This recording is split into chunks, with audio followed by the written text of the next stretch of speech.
días. Agradezco al doctor Hans por la invitación y por la oportunidad de estar aquí. Dice Martin Heidegger que el lenguaje es la casa del ser, porque solo acontece en el ser. El ser se encarna en el lenguaje y se manifiesta en él. Entonces el ser humano es cuando se manifiesta a través de su lenguaje. Y yo añado, en toda forma de lenguaje. Llámese lenguaje verbal y no verbal, reflejado en nuestro patrimonio tangible e intangible. Por ello, hoy aquí, para describir la casa del ser de nuestro ser, Audam, permítaseme describir no solo la situación de su educación monolingüe o bilingüe en mi estado natal Durango, sino ir a otros rincones de esta casa en la que habitamos y en donde se encuentran las muchas respuestas a por qué nuestra casa hoy está mudando. Del poema de Miguel León Portilla que se titula Cuando muere una lengua.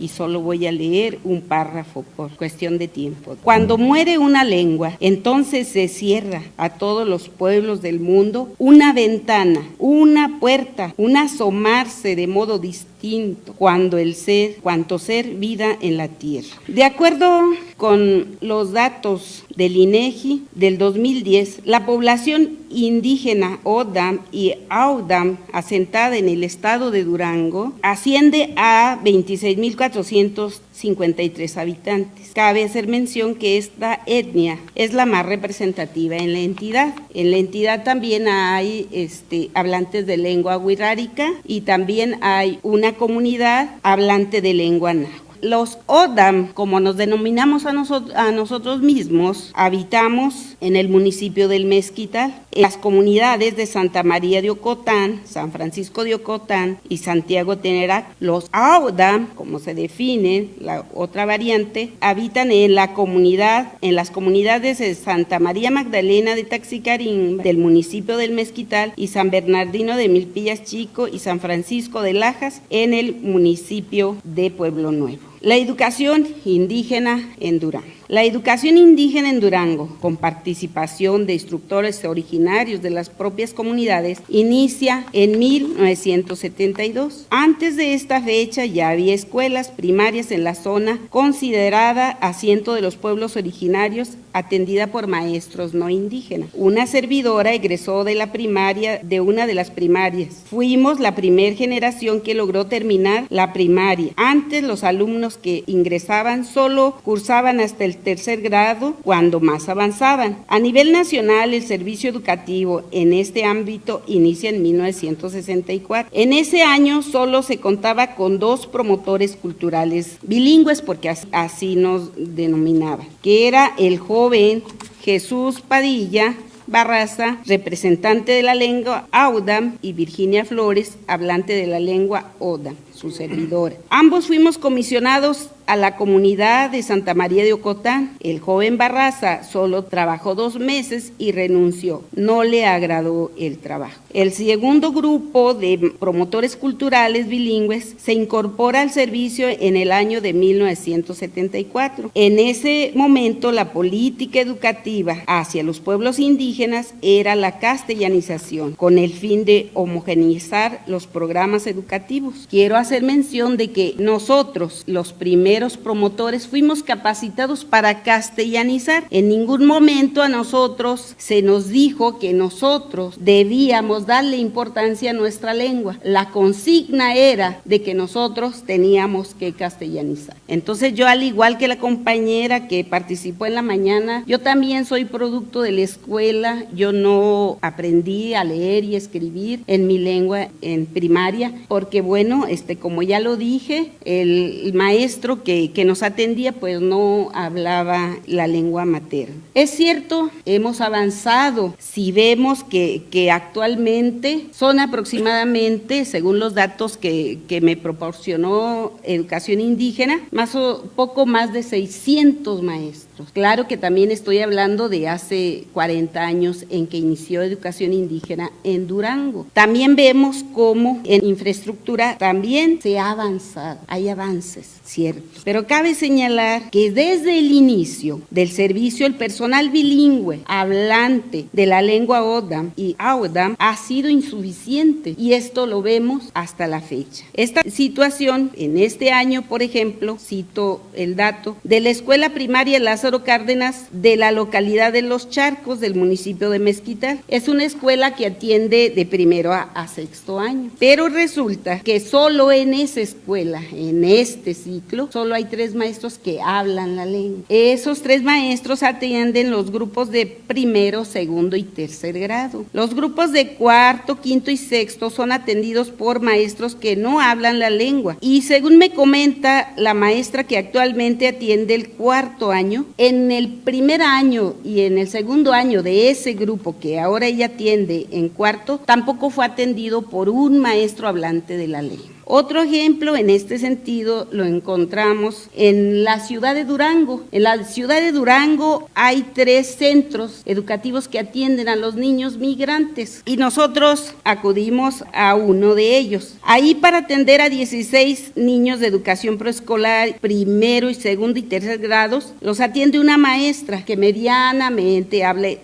la lengua Odam, pero resulta que la maestra desde el ciclo pasado no cuenta con ningún material en lengua, entonces por lo tanto ella solo los atiende en lengua en castellano y con los libros que se distribuyen a las primarias en lo general. Un segundo maestro que también ahí está en ese mismo centro, que si bien sí es perteneciente a la comunidad indígena, no es hablante de la lengua, atiende a 23 niños de cuarto, quinto y sexto. Y refiere lo mismo, que desde el ciclo pasado no cuenta con material que apoye las actividades de lengua. Y nos comenta que, bueno, de acuerdo al programa, pues el programa sí marca que se dé la lengua indígena, pero no hay materiales que le apoyen. Y más aún, él no habla la lengua, por lo tanto, pues no se puede dar esa atención. Así ha sido, pues, la educación indígena desde sus inicios ha tenido una serie de situaciones que no permiten lograr el objetivo de educación indígena. Estamos muy lejos de lograr lo que en los discursos se dice y se plantea y se habla en diferentes foros. Debo destacar que hay algunos esfuerzos, hay libros con narraciones indígenas que se han elaborado para apoyar la tarea. Lo que pasa es que estos materiales no se reproducen lo suficiente para atender las necesidades del Estado. Hay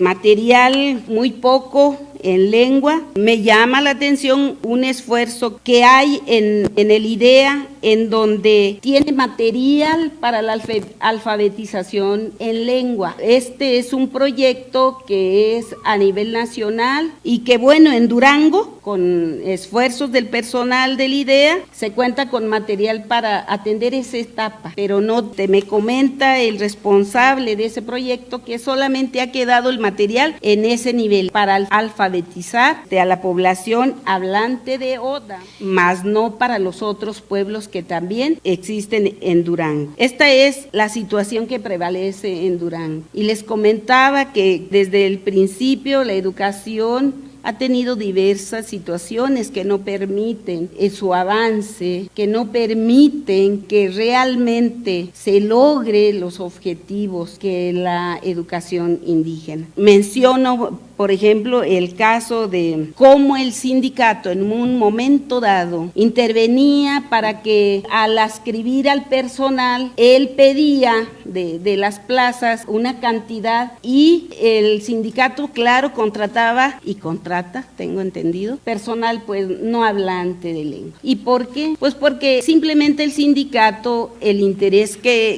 él veía era proteger al trabajador. Al sindicato le interesaba proteger al maestro, más no y no tomaba en cuenta el derecho de los niños. Y estas son situaciones que en la práctica a mí me tocó dirigir la educación un tiempo y me encontré con situaciones como esas, en donde yo estaba convencida de lo que realmente se necesitaba, pero las situaciones que se viven, las políticas, las autoridades, no permiten. Otra cosa que enfrentábamos ahí, no había recursos para investigar, para recopilar información, no había compañeros con elementos que nos ayudaran a elaborar materiales didácticos, porque no hay una capacitación adecuada en los maestros. Desde que inicié mi preparación como maestra, yo nunca recibí una capacitación específica para desempeñar mi trabajo como maestra bilingüe. Desde la normal básica, yo hice una normal como todo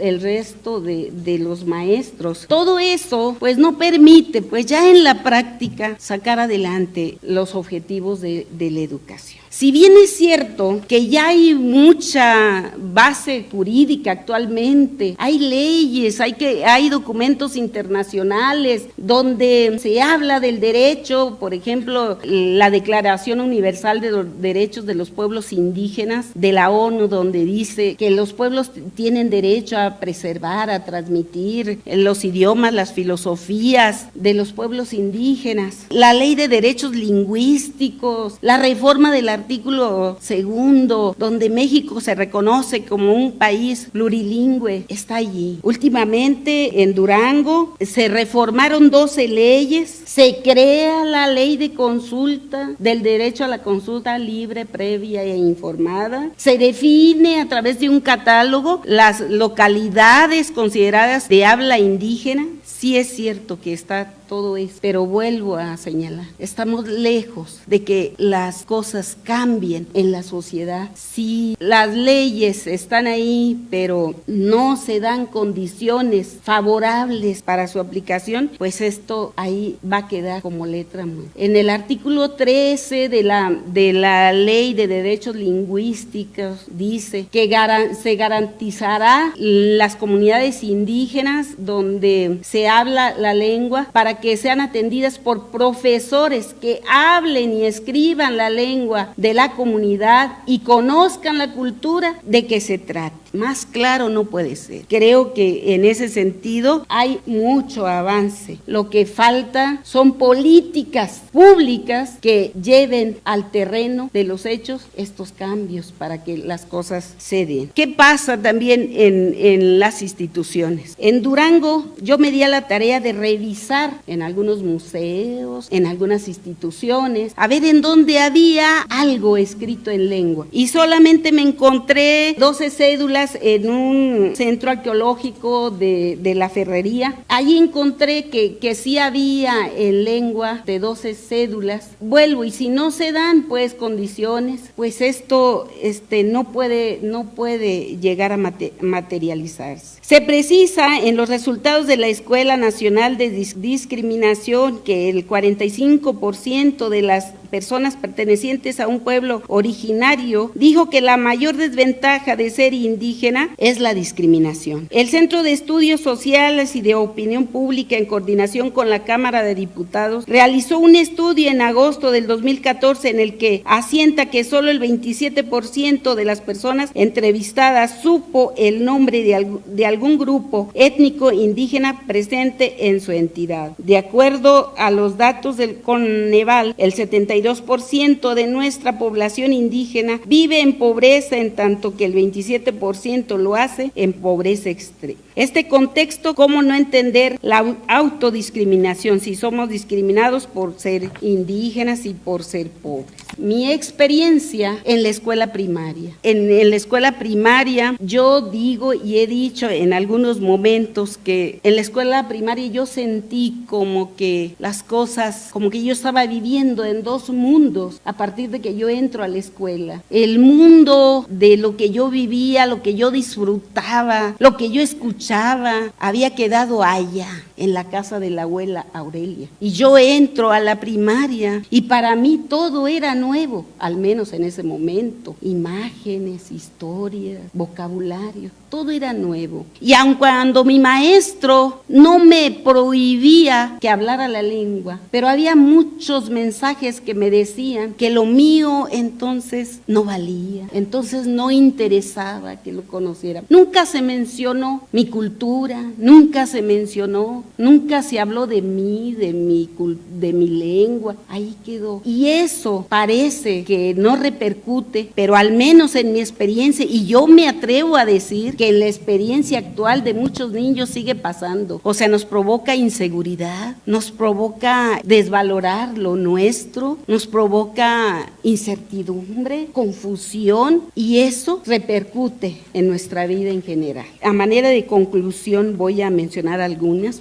situaciones. La discriminación comienza en casa, pero responde a la misma discriminación, un círculo vicioso. Nos enfrentamos a grupos altamente vulnerables, dadas sus condiciones de pobreza extrema. Faltan materiales que apoyen la lectoescritura en lengua Odam y Audam. No hay estímulos visuales en la lengua Odam. Falta de capacitación para el desempeño de educación indígena, metodologías, corrientes pedagógicas. Poca o nula coordinación entre las instituciones, escasa investigación sobre el tema. Necesitamos acompañamiento desde la academia, desde las instituciones, desde la sociedad civil organizada, desde las ONGs. La educación con enfoque bilingüe se desdibuja a partir de la educación secundaria, lo que desalienta a los padres de familia a que reciban esta educación bilingüe, pues consideran que sus hijos estarán en desventaja al ingresar a una escuela secundaria con educación monolingüe. Las políticas públicas no le dan continuidad a momentos autora fueron buenos. No hay seguimiento, sino constantes rupturas y fracturas de los planes y programas de educación. En muchos casos, los maestros somos analfabetas de nuestra propia lengua. Los educadores no saben leer y escribir porque se les contrató con la premisa de que lo que importaba era que fueran solo hablantes de una lengua indígena. Entonces solo son intérpretes, más no educadores. Creciente fenómeno de migración de las comunidades indígenas hacia las ciudades con mayor desarrollo, lo que propicia la pérdida de identidad. Los propios padres de familia no le ven utilidad a la lengua indígena en un mundo donde una lengua se impone sobre otra. Las tecnologías de la información no son eficientemente aprovechadas, pues lejos de ser una herramienta que incida en mantener las lenguas indígenas, es un elemento más que hace patente una nueva forma de discriminación de los pueblos indígenas al tener estos nulo acceso a las mismas. Es indispensable que las políticas públicas involucren a la sociedad civil en esta problemática. Faltan liderazgos que enarbolen la bandera de los pueblos originarios en nuestro estado natal, nuestras fortalezas. Un marco jurídico cada vez más armonizado y robusto, una infraestructura educativa, maestros hablantes de la lengua, creciente número de profesionistas indígenas multidisciplinarios hablantes de la lengua indígena. Los pueblos originarios cada vez estamos participando más en encuentros, foros, mesas de análisis, etcétera, en donde sin duda se llega a importantes acuerdos. El éxodo a las grandes ciudades nos está haciendo cada vez más visibles. Somos, pues, un pueblo en condiciones de recuperar lo que hemos perdido. Finalmente, como señala Nila Vigil, la escritura es un hecho social no natural. Por lo tanto, es con los pueblos indígenas con quienes debemos de tomar decisiones. Entonces, sean incluyentes, tómenos en cuenta, acompáñenos para que tomemos las mejores decisiones, para que nunca más nos sintamos discriminados, para que nuestros corazones y la cosmovisión que compartimos se regocijen y se cobijen en nuestra lengua, en todas las formas del lenguaje, en nuestra casa del ser. Muchas gracias.